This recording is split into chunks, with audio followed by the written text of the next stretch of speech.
अस्सलाम वालेकुम dear friends. Start करते हैं आज का लेक्चर नंबर 13 पार्ट नंबर 1। तो जो लेक्चर नंबर 13 का पार्ट नंबर 1 है वो है about nuclear proliferation and nuclear security, जिसमें हम डिस्कस करेंगे कि nuclear politics in south Asia क्या चल रही हैं, नेचर ऑफ एटॉमिक बॉम्ब क्या होती है, डिवास्टेशन ऑफ न्यूक्लियर बॉम्ब कितनी होती है, why states develop nuclear weapons, nuclear proliferation को हम देखेंगे कि क्या हॉरिजॉन्टल प्रोलिफरेशन होती है और कौन सी वर्टिकल न्यूक्लियर प्रोलिफरेशन होती है। देन न्यूक्लियर आर्म्स कंट्रोल और डिसआर्मामेंट को हम पढ़ेंगे, ये जो एक ट्रीटी साइन हुई थी। देन सीटीबीटी को हम डिस्कस करेंगे और सिक्योरिटी डिलेमा बिटवीन स्टेट्स को हम डिस्कस करेंगे। तो सबसे पहले स्टार्ट करते हैं इंट्रोडक्शन से।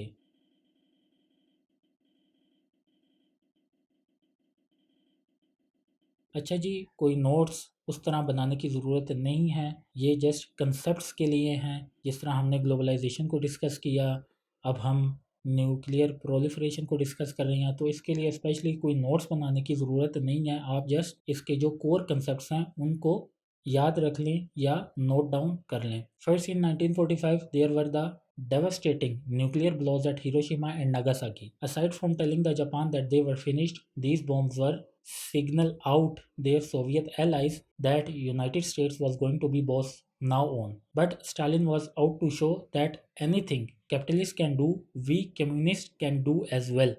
This started the atomic nuclear age. अच्छा जी, न्यूक्लियर जो बॉम्ब्स हैं उनका आगाज़ कब हुआ? 1949 में हमने देखा जब यूएस ने वर्ल्ड वॉर 2 को रोकने के लिए जापान में न्यूक्लियर अटैक्स किए।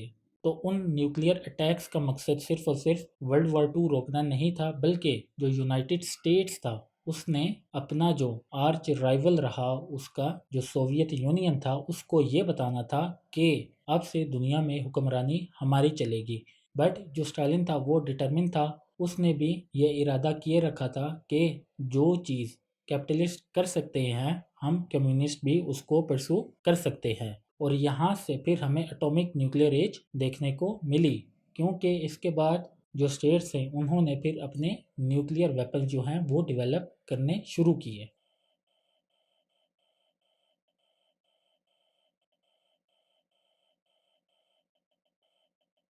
तो देखते हैं जी नेचर क्या होती है एटॉमिक बॉम्ब की। The atomic bomb is a powerful weapon that derives its destructive energy from nuclear reactions. Specifically it relies on the process of nuclear fission which occurs when the nucleus of an atom is split into two smaller nuclei, releasing a large amount of energy in the process। तो जो atomic bomb है वो बहुत ज़्यादा powerful weapon है जिससे बड़े पैमाने पर तबाही जो है वो मुमकिन होती है। जो एटॉमिक बॉम्ब है ये न्यूक्लियर फिशन पर बेस करता है, और जो न्यूक्लियर फिशन है आपको पता है कि ये रिएक्शन तब होता है जब और जो न्यूक्लियर फिशन है आपको पता है कि ये तब होता है जब जो न्यूक्लियस ऑफ एटम होता है वो स्प्लिट होता है इनटू टू और मोर स्मॉलर न्यूक्लियाई में, जिसकी वजह से फिर बहुत ज़्यादा एनर्जी जो है वो रिलीज होती है।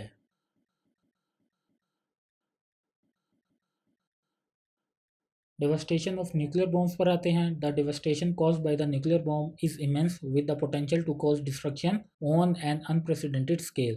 तो बहुत बड़े पैमाने पर इसकी तबाही जो है वो देखी जाती है। The immediate effect of a nuclear explosion include a blinding flash of light, intense heat and a shock wave that can cause buildings to collapse and people to be thrown through the air। तो जब nuclear explosion होता है तो हमें एक ज़बरदस्त सी रोशनी जो है वो देखने को मिलती है, और इंटेंस हीट जो है वो लोग एक्सपीरियंस करते हैं, और शॉक वेव जो है वो पैदा होता है जो कि बिल्डिंग्स को हिला के रख देता है, ज़मीन को हिला के रख देता है, जिसकी वजह से जो बिल्डिंग्स हैं वो कोलैप्स कर जाती हैं। और उसके साथ साथ जिस जगह ये एक्सप्लोजन्स होते हैं वहाँ पर पॉइजनस रेडिएशन जो हैं वो भी देखी जाती हैं, जिनके लॉन्ग टर्म नेगेटिव इफेक्ट जो हैं वो हेल्थ पर देखने को मिलते हैं, such as cancer and genetic mutation.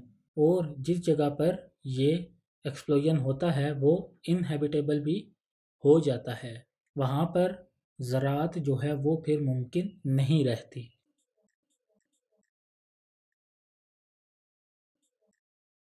Types of weapons की बात करते हैं। Conventional weapons are weapons that are commonly used in warfare and are typically design to inflict damage through physical force. These include weapons such as guns, bomb, missile tanks and other military hardware that operate on the principle of mechanical and chemical energy. Conventional weapons rely on explosives, kinetic energy or other physical means to damage or destroy their targets। तो simple सा है, जो conventional weapons होते हैं वो ऐसे weapons होते हैं जो कि हम वॉरफेयर में मोस्टली यूज़ करते हैं, such as guns, bombs, missile और टैंक्स।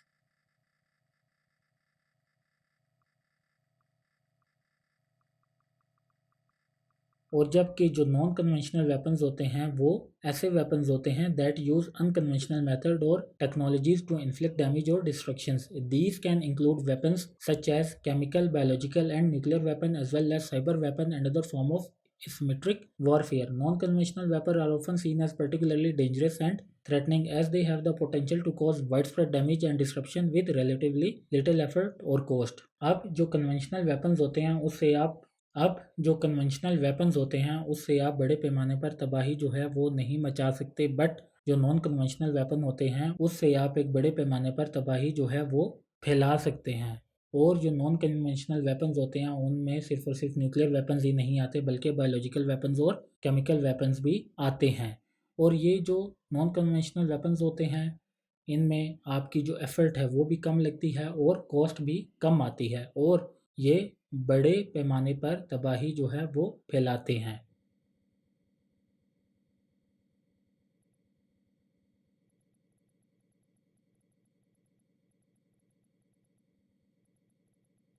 देन आते हैं अपने नेक्स्ट पॉइंट पे, which is why states develop nuclear weapons. तो सबसे पहला है सिक्योरिटी डायलेमा। तो जो स्टेट्स होती हैं उनको डर होता है कि दूसरी स्टेट जो है वो उन पर किसी भी टाइम पर हमला कर सकती है।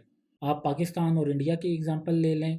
पाकिस्तान को डर रहता है कि इंडिया जो है वो कभी भी हम पर हमला कर देगा, इसी तरह जो इंडिया है उसको भी डर रहता है कि पाकिस्तान जो है किसी भी टाइम हम पर हमला कर सकता है। तो जो न्यूक्लियर वेपन्स हैं वो जो सिक्योरिटी डायलेमा है उसको ख़त्म करने के लिए इस्टेब्लिश की जाती हैं। अब जबकि हम दोनों के पास न्यूक्लियर वेपन्स हैं तो जो इंडिया है वो भी हम पर हमला करने के लिए सोचेगा और पाकिस्तान जो है वो भी इंडिया पर हमला करने के लिए बहुत ज़्यादा दफ़ा जो है वो सोचेगा। और इसी तरह अगर इंडिया जो है वो किसी नए वेपन को एक्वायर करता है, किसी नई टेक्नोलॉजी को एक्वायर करता है, तो पाकिस्तान भी कोशिश करता है कि उसी तरह की या उससे बेहतर की कोई वेपन जो है हम भी एक्वायर करें या उस तरह की जो टेक्नोलॉजी है वो भी हम एक्वायर करें। मीन्स के दोनों जो है वो हमेशा एक ऐसी सिचुएशन में रहते हैं जो कि हमेशा एक दूसरे को इनसिक्योर किए रखती है।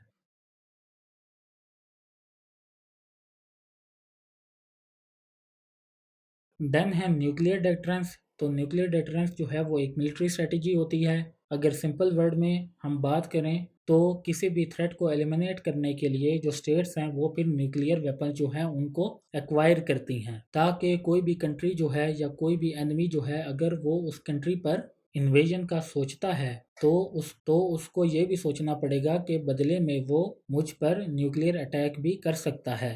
आप रशिया यूक्रेन की एग्जांपल ले लें। अगर यूक्रेन जो है वो न्यूक्लियर कैपेबल होता तो रशिया जो है वो कभी भी यूक्रेन को इन्वेड ना करता। तो ये जो न्यूक्लियर वेपन है ये थ्रेट के लिए यूज़ किए जाते हैं। आप पाकिस्तान इंडिया की ही एग्जांपल ले लें जो मैंने आपको लास्ट स्लाइड में बताई है कि इंडिया जो है वो पाकिस्तान पर अटैक करने के लिए 1000 दफ़ा सोचेगा और पाकिस्तान जो है वो 1000 दफ़ा इंडिया पर अटैक करने के लिए सोचेगा, क्योंकि कंसिक्वेंसेस जो है वो बहुत ज़्यादा बुरे हो सकते हैं एक दूसरे के लिए अगर दोनों जो हैं वो अपनी जो न्यूक्लियर कैपेबिलिटीज़ हैं उनको यूज़ करते हैं। तो जो न्यूक्लियर वेपन्स हैं उनको यूज़ किया जाता है जो एडवर्सरी स्टेट्स होती हैं उनको थ्रेटन करने के लिए कि अगर आप हम पर हमला करोगे तो हम न्यूक्लियर वेपन्स का यूज़ करेंगे in response.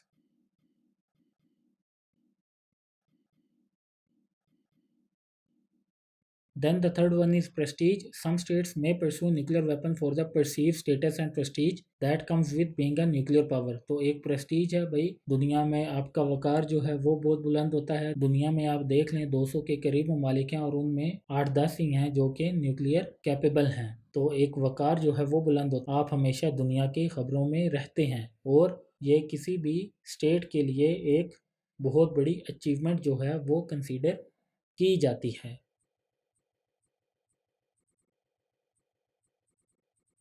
Then the next point is domestic politics. तो जो लीडर्स हैं वो अपने मैनिफेस्टो में, वो अपनी रैलीज में, वो अपने जो वो अपने जो एजेंडाज होते हैं उनमें बार बार डिस्कस करते हैं कि हम जो अपना कंट्री है उसकी सिक्योरिटी के लिए इनएविटेबल काम करेंगे, मींस कि हम लोग जो हैं वो न्यूक्लियर वेपन्स को पोजेस करेंगे और अपने कंट्री को किसी भी फॉरेन इन्वेजन से बचा सकेंगे। तो ये तमाम चीज़ें जो होती हैं वो वोट बैंक जो है उसको इकट्ठा करने के लिए की जाती हैं, कही जाती हैं। तो डोमेस्टिक पॉलिटिक्स में जो न्यूक्लियर बॉम्ब है उसको भी बहुत ज़्यादा कैश किया जाता है।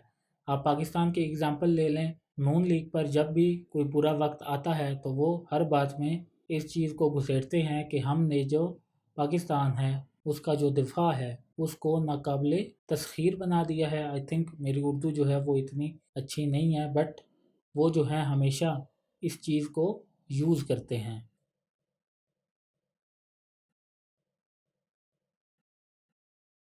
देन आते हैं रीजनल बैलेंस ऑफ पावर पर। तो अगर देखा जाए तो एक रीजन में अगर 10 कंट्री हैं और उनमें एक के पास ही न्यूक्लियर वेपन है तो वो जो है अपने आसपास की जो स्टेट है उनको हमेशा थ्रेट करता रहेगा।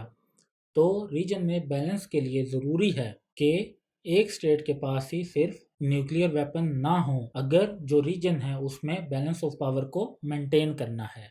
आप इसमें साउथ एशिया के एग्जांपल जो है वो कोट कर सकते हैं।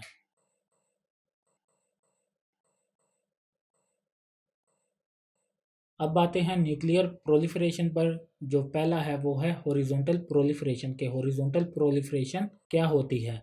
Horizontal nuclear proliferation refers to the spread of nuclear weapons or nuclear weapons related materials and technologies between countries or non-state actors. This can occur through various means such as theft, smuggling or illicit transfer of material and knowledge. तो horizontal nuclear proliferation का मतलब है कि जब जो countries हैं वो दूसरे कंट्रीज के दरमियान और जो नॉन स्टेट एक्टर्स हैं उनके साथ न्यूक्लियर वेपन्स शेयर करें। न्यूक्लियर वेपन किस चीज़ से बनता है वो मटेरियल जो है वो शेयर करें, वो टेक्नोलॉजी जो है वो शेयर करें। पाकिस्तान पर इल्ज़ाम लगाया जाता है कि उसने 1980s में नॉर्थ कोरिया को न्यूक्लियर टेक्नोलॉजी जो है वो शेयर की थी।